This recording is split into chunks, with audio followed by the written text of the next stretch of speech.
തിരക്കഥാകൃത്തുക്കള് അവര് ഒരു പ്ലാറ്റ്ഫോം ഉണ്ടാക്കി തന്നാലേ നമുക്ക് കളിക്കാൻ പറ്റുള്ളൂ.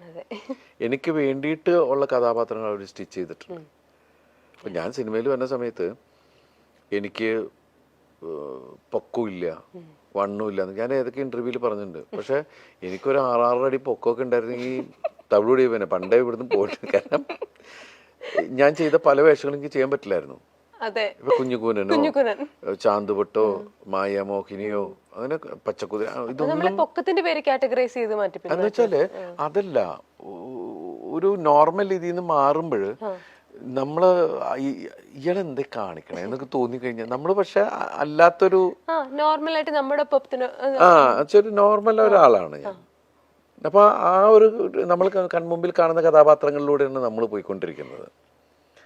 അപ്പൊ ചില സമയത്ത് ആദ്യമൊക്കെ നമുക്ക് സങ്കടം ഉണ്ടായിരുന്നു. ഒരു 6 അടി കിട്ടിയിരുന്നെങ്കിൽ ഞാൻ കലക്കേനെ എന്നൊക്കെ ഒരു കാര്യമില്ല എന്നുള്ളത് പിന്നെ മനസ്സിലായി. പക്ഷെ ഒരുപാട് നല്ല കഥാപാത്രങ്ങൾ അത് കാരണം കഥാകൃത്തുക്കൾക്ക് അവർക്ക് ഉണ്ടാക്കാൻ പറ്റി. അത് എനിക്ക് കിട്ടി, ദൈവാനുഗ്രഹം. നമുക്ക് അടുത്തൊരു സെഗ്മെന്റിലേക്ക് അടക്കാം. 2 ആൾക്കാരുടെ 2 സിനിമകളിലെ 2 പേരുകൾ വീതം പറയും. അപ്പൊ അതിൽ നിന്ന് ദിലീപേട്ടന്റെ ജീവിതത്തിൽ ഉണ്ടായിട്ടുള്ള എന്തെങ്കിലും ഓർമ്മകളോ മാറ്റങ്ങളോ ഒക്കെ പറയാം. ഒരു മിനിറ്റ്, നേരത്തെ ചോദിച്ചത് ഇതില് സരസമായിട്ടുള്ള കഥാപാത്രങ്ങൾ ഏതാന്നൊക്കെ അല്ലേ? ഞാൻ ചെയ്തിട്ടുള്ള 99% കഥാപാത്രങ്ങൾ ഞാൻ എൻജോയ് ചെയ്തിട്ടുള്ളതാണ്. അതുകൊണ്ട് നമ്മൾ ഈ പറയുന്ന പോലെ മാതാപിതാക്കളോടൊക്കെയാണ് ഇതിൽ ഏത് മക്കളെ നിങ്ങൾക്ക് ഇഷ്ടം ചോദിക്കണ പോലത്തെ ഒരു അവസ്ഥയുണ്ട്. എല്ലാം ഞാൻ ഇഷ്ടപ്പെട്ട് ചെയ്തിട്ടുള്ളതാണ്. ഞാൻ എപ്പോഴും അങ്ങനെ എന്നെ ചിരിപ്പിക്കാൻ പറ്റണം മറ്റാൾക്ക്, എന്നാലേ എനിക്ക് വേറെ ആളെ ചിരിപ്പിക്കാൻ പറ്റുള്ളൂ. അങ്ങനെയാണ് നമ്മൾ സ്ക്രിപ്റ്റ് വായിക്കുമ്പോൾ നമുക്കൊരു ജഡ്ജ്മെന്റ്. ഇപ്പം ആദ്യമായിട്ട് ആ കഥ വായിക്കുമ്പോൾ ദിലീപായിട്ട് അല്ലെങ്കിൽ ആ ഒരു ക്യാരക്ടറായിട്ട് നമുക്കത് ഒരു വേറെ ആളുടെ വ്യൂ പോയിന്റിൽ നിന്ന് കണ്ട് നമുക്ക് ചിരിക്കാൻ പറ്റുമെങ്കിൽ മാത്രമല്ലേ അത് പ്രേക്ഷകരിലേക്ക് വർക്കാവുള്ളൂ. ഞാൻ എൻ്റെ റൈറ്റർ അല്ലെങ്കിൽ എൻ്റെ ഡയറക്ടർ അതിനെ കുറിച്ച് സംസാരിക്കുമ്പോൾ ഞാൻ കഥ കേട്ടിരിക്കുമ്പോൾ തമാശയാണെങ്കിൽ തമാശയാവണം, ഞാൻ ചിരിക്കണം. ഞാൻ കഥയൊക്കെ ആയിരിക്കണത് എന്നാ പിന്നെ ചിരിപ്പിക്കും നിങ്ങളെന്നും പറഞ്ഞിട്ടാണ്. കാരണം എന്താണെന്നറിയോ, ഞാൻ ഇതുമായിട്ട് വരുമ്പോ എന്നാ പിന്നെ ചിരിപ്പിക്കുന്നു പറഞ്ഞിട്ട് അവരിയ്ക്കണേ ഓഡിയൻസ്. തീർച്ചയായിട്ടും. അപ്പൊ എനിക്ക് ചിരിക്കാൻ റെഡി ആയിട്ടാണ് അവര് ചിരിക്കാൻ റെഡി എന്ന് വെച്ചാൽ അതിൽ കാര്യം ഉണ്ടാവണം. ഇപ്പൊ നേരത്തെ തന്നിരുന്ന ഒരു എന്താ പറയാ, നമുക്ക് തന്നിരുന്ന ഒരു എന്താണ് അതിന് കറക്റ്റ് വേർഡ് പറയുന്നത് വെച്ചിട്ടുണ്ടെങ്കിൽ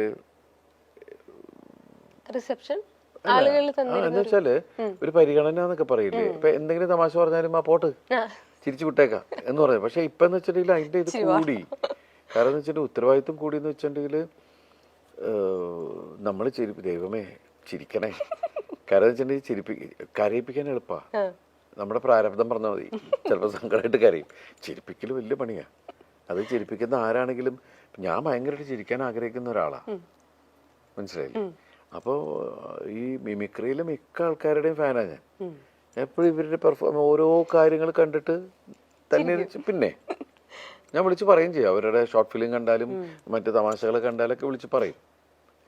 അങ്ങനെ കാവ്യ ചേച്ചിയും മീനാക്ഷി മാമാട്ടിയൊക്കെ സിനിമ കണ്ടോ? വോയിസ് ഓഫ് സത്യനാഥൻ കണ്ടു. അവര് ചെന്നൈയിലാണ് കണ്ടത്. അവിടെ ഹൗസ്ഫുള്ളായിരുന്നു. ഭയങ്കരമായിട്ട് എൻജോയ് ചെയ്തു. അവര് എന്നെ 3 പേരും. അപ്പൊ ചെറുത് ഭയങ്കര ചിരിയായിരുന്നു എന്ന് പറയണ്ടേ. അപ്പൊ കാവ്യൊക്കെ ഉണ്ട്, ഇവള് ആവശ്യമുള്ളിടത്തും ചിരിക്കുന്നുണ്ട്, ആവശ്യമില്ലാത്തടത്തും ചിരിക്കുന്നു ഇവള് എന്നൊക്കെ പറഞ്ഞിട്ട് അവളെ കളിയാക്കുണ്ടായിരുന്നു. നീനുട്ടിയും എന്നെ വിളിച്ചു പറഞ്ഞു, അച്ഛാ നന്നായി അച്ഛാ, എൻ്റെ ഫ്രണ്ട്സൊക്കെ ഉണ്ട്, അവർക്കൊക്കെ ഭയങ്കര ഇഷ്ടമായി. അതിൽ കാവ്യം പറഞ്ഞു ഭയങ്കരമായിട്ട് എൻജോയ് ചെയ്യേണ്ട ആളുകൾ പിന്നെ ഫീൽ വരുന്ന സമയത്ത് ആണുങ്ങളടക്കം കണ്ണ് നനയുന്നുണ്ട്, എല്ലാവരും കണ്ണൊക്കെ എന്നെ തുടയ്ക്കുന്നുണ്ട്. നമ്മളിങ്ങനെ നോക്കൂല എന്താണ് ഇതിൻ്റെ ഒരു അവസ്ഥ എന്നൊക്കെ തോന്നുന്ന ഒരു ഇതല്ലേ. അപ്പം എല്ലാവർക്കും ദൈവാനുകരിച്ച് നമ്മുടെ ഒരു ഫാമിലി എന്റർടൈനർ അല്ലേ. മാമാട്ടി എങ്ങനെ പഴയ പടങ്ങൾ ആ ക്ലിപ്സ് ഒക്കെ കണ്ടിപ്പോഴും ആ കോമഡികൾ എൻജോയ് ചെയ്യുന്നുണ്ടോ?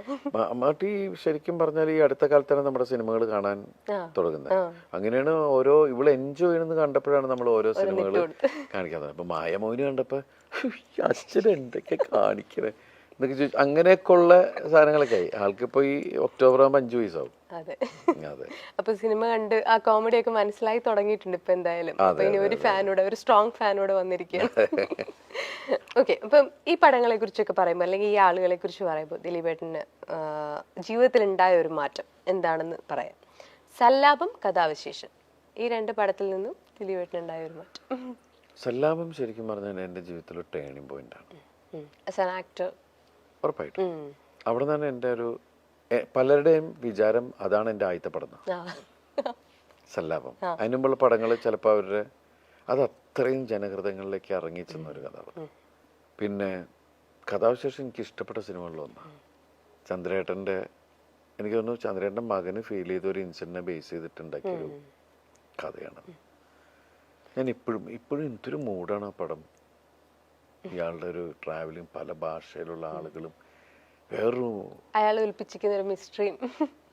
അത് ചില സമയത്ത് സൂയിസൈഡ് എന്ന് പറയുന്നത് രക്ഷപ്പെടലാണ്. ചിലത് താങ്ങാൻ പറ്റാണ്ടാവുമ്പോൾ പോവുക എന്ന് പറയുന്നത്. പക്ഷെ അതൊരു അതിനോട് അതല്ല ശരിക്കും വേണ്ടതെന്നുള്ളതാണല്ലോ. നമ്മൾ ഫൈറ്റ് ആണല്ലോ ലൈഫ് എന്ന് പറയുന്നത്. ഒരു ജന്മമുള്ളൂ, അത് നമ്മൾ ജീവിച്ച് തീർക്കാം. പക്ഷെ ചിലർക്കത് പ്രഷർ, ഈ പറയുന്ന ഞാനിങ്ങനെ സംസാരിച്ചിട്ടും എനിക്ക് തോന്നിയിട്ടുണ്ട് 2020 എന്ന സമയത്താണ് പ്രഷർ താങ്ങാൻ പറ്റാതെ. എന്നിട്ട് ഞാൻ ഇവിടുന്ന് വേറെ രാജ്യത്തേക്ക് പോയി. കാരണം ഇവിടെ നിന്ന് കഴിഞ്ഞാൽ ചിലപ്പോൾ എല്ലാ അത്ര കുഴപ്പമായി പോയി മെന്റലി.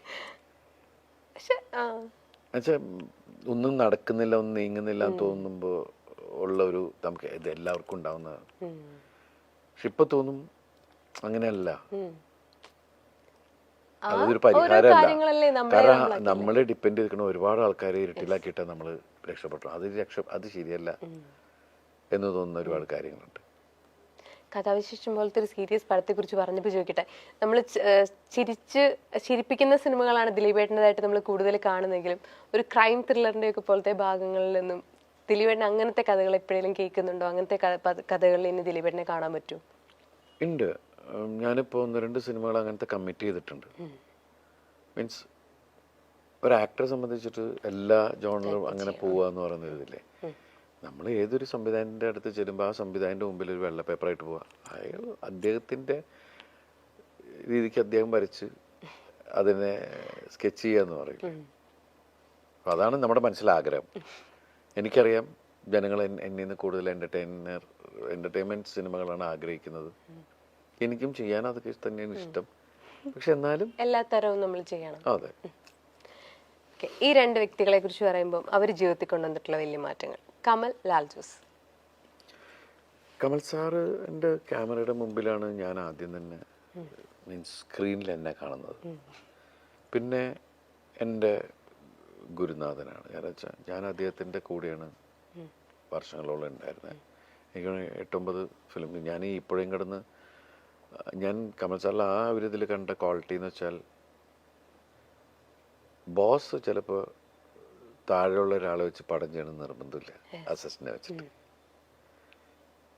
അപ്പോൾ ആ ഒരു ഇതിൽ എനിക്ക് കമൽ സാറിനോട് ഭയങ്കര റെസ്പെക്ട്. കാരണം എന്ന് വെച്ചിട്ടുണ്ടെങ്കിൽ ഞാൻ ആ സമയത്ത് വേഷം ചെയ്തു വന്നു, ഇതായി. പിന്നെ അത് കഴിഞ്ഞ് സല്ലാപം ചെയ്തു.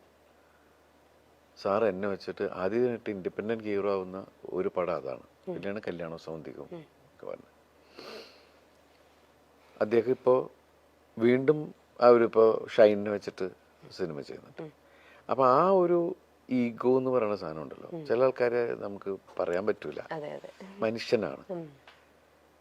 കാരണം എന്നെക്കാൾ എൻ്റെ അസിസ്റ്റൻ്റായിട്ട് ഇന്നവനെ വെച്ചിട്ട് ഞാനെന്തിനു സിനിമ ചെയ്യണമെന്ന് തോന്നിക്കഴിഞ്ഞാൽ അത്രേ ഉള്ളൂ. പക്ഷെ അത് നമ്മളിൽ എവിടെയോ ഒരു കലാകാരനുണ്ടെന്ന് തിരിച്ചറിഞ്ഞപ്പോൾ ഈ വേഷം അവനെ ഏൽപ്പിച്ചാൽ അത് നന്നാവെന്ന് തോന്നുന്നൊരു സാധനമല്ലേ കമൽ സാറ്. പിന്നെ നല്ല മ്യൂസിക് സെൻസും കമൽ സാറിൻ്റെ പാട്ടുകളൊക്കെ കണ്ടറിയാം. ലാൽ ജോസ് ആണെങ്കിൽ എനിക്ക് എൻ്റെ സഹോദരനാണ്. എൻ്റെ വീട്ടിൽ എൻ്റെ അച്ഛന് ലാലുവിനെ പരിചയപ്പെട്ട സമയം തുടങ്ങി മൂത്ത മോനെ പോലെ കാണുന്ന ഒരാളാണ്. എൻ്റെ വീട്ടിൽ എന്തെങ്കിലും ഞങ്ങൾ ഇതുള്ള പ്രശ്നമാണെങ്കിൽ ആവും പറ്റേന്ന് പറയും. അങ്ങനെയുള്ള ഇതുണ്ട്. അത്രയും ഫാമിലി അറ്റാച്ച്ഡാണ് ലാലുവിൻ്റെ അപ്പച്ചനും അമ്മയാണെങ്കിലും ലാലുവിൻ്റെ വീടാണെങ്കിലും. ഞാൻ ഇടയ്ക്ക് പോയി നിൽക്കുന്നൊരു വീടാണ്. എനിക്ക് എൻ്റെ അമ്മയുടെ വയറ്റിൽ ജനിക്കാതെ പോയൊരു സഹോദരൻ. അതാണ് എൻ്റെ എന്ത് വിഷയത്തിനും എൻ്റെ ഒപ്പം നിൽക്കുന്ന, എനിക്ക് വേണ്ടി പടവെട്ടുന്ന ഒരാളാണ്. അതാണ് ലാൽ ജോസ്. എനിക്ക് ഭയങ്കര ജെന്യൂനായിട്ട് തോന്നിയ ഒരാളാണ്.